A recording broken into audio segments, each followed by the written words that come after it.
Name's Jay Wright. I live in Monroeville. I've signed in, and I'm talking about the sewers.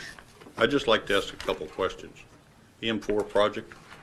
Stormwater. Stormwater, Yeah, I'm stormwater. sorry. I have a question. Why are we doing this now?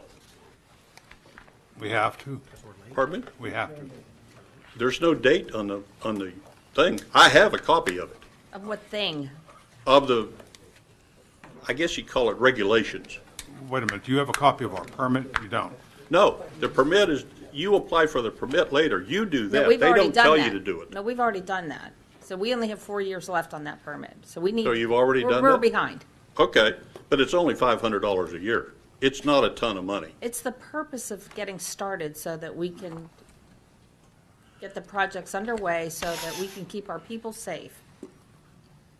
Well, I agree, Linda. I'd like clean water and clean storm water too. Like things We not have a lot flooding of and We have a roads lot of collapsing? people that live in Monroeville that are on fixed budgets. And I'm not being smart. I mean, you guys have a tough job, and ladies. You really do, all of you. You have decisions you have to make that aren't easy and are hard.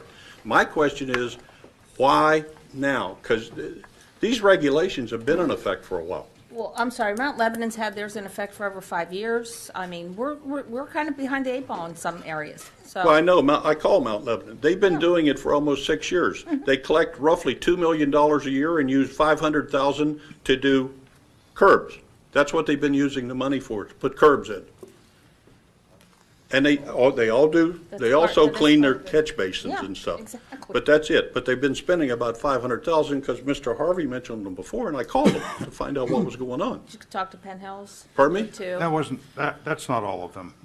There's a lot, Mr. Harvey. Well, I folks, know. if we could get back at it here, we were talking about the agenda, but to your question as far as, I once thought it again, was on the agenda.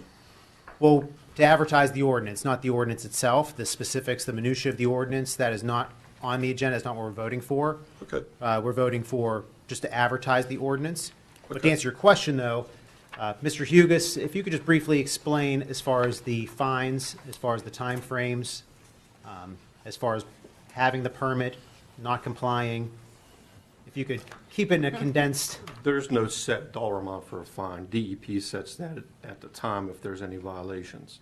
To answer Mr. Wright's question, yes, we received a permit. It was enacted April 1st of this year. It's a 5-year permit.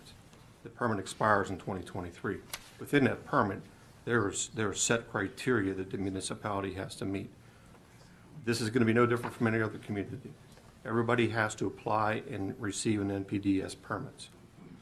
We just happen to have ours already. A lot of them haven't received theirs. Probably only 50% of the communities in the southwest Pennsylvania area received them. In that permit, it is very distinct what you have to do. I I would agree. encourage you to read the permit. It's 25 pages. Oh, I agree with you. There's actually some more regulations too.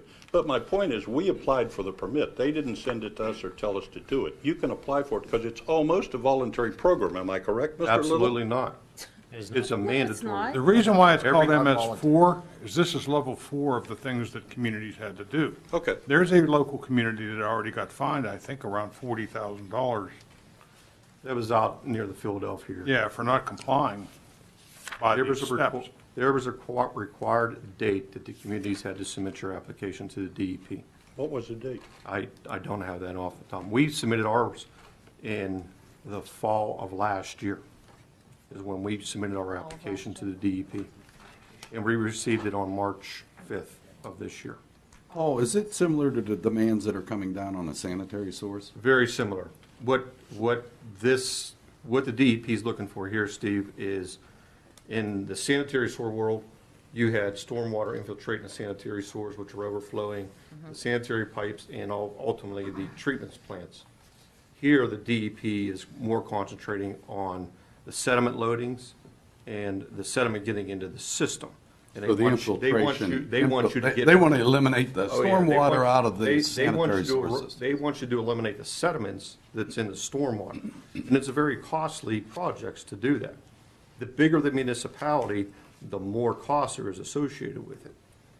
So the DEP is actually giving you a dollar figure. You have to figure out how much sediment comes from your community. Based on that sediment, they tell you it costs you X amount of dollars per pound. Our initial calculations, which is in our pollution reduction plan, it was part of our application, it was gonna cost Monroeville $7.5 million a year. But we're only collecting around 3 million a year, I believe.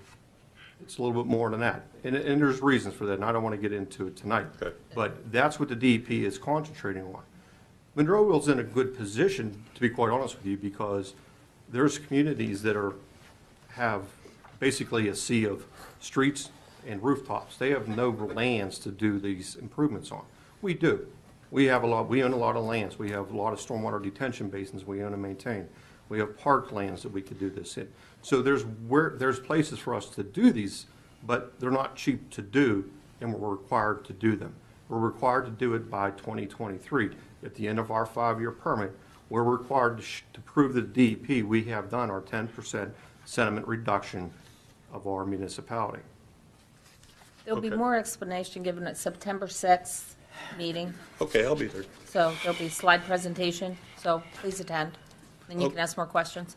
Okay. Yeah, but it's not being voted on. That Yeah, was kind so of, just so you, I'm just to okay. clarify. yeah. I have another question. Why are we not using our tax collector to collect the money for the fees?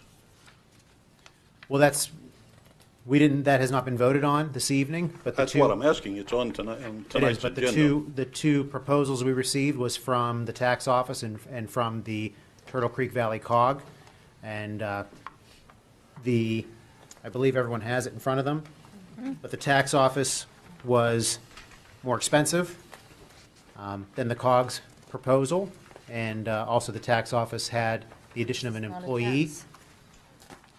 And I think it's something to factor in. But at this point, that is for council to decide how they're going to vote here in the next several minutes. Okay. Thank you, Mr. Mayor. I guess when you have your next meeting, I'll talk about expenses and stuff. The dates for the special meetings is the ones you want to be at. Okay. It's not only is the PowerPoint going to answer a lot of your questions, but the engineers are going to be here too. Well, I've seen the PowerPoint. That's why I have questions on it and stuff. Because Yeah, they'll be we're spending 1.7 million in labor after 5 years. That's a lot of labor. It's a lot of work. Yeah, it is, Mr. Harvey. It's a You're big- right. it's a But big it's a lot town. of labor. You have Yes. 32 detention ponds alone to take care of. Okay. Thank you very much for listening to me. You have a good evening. Thank you, Mr. Wright.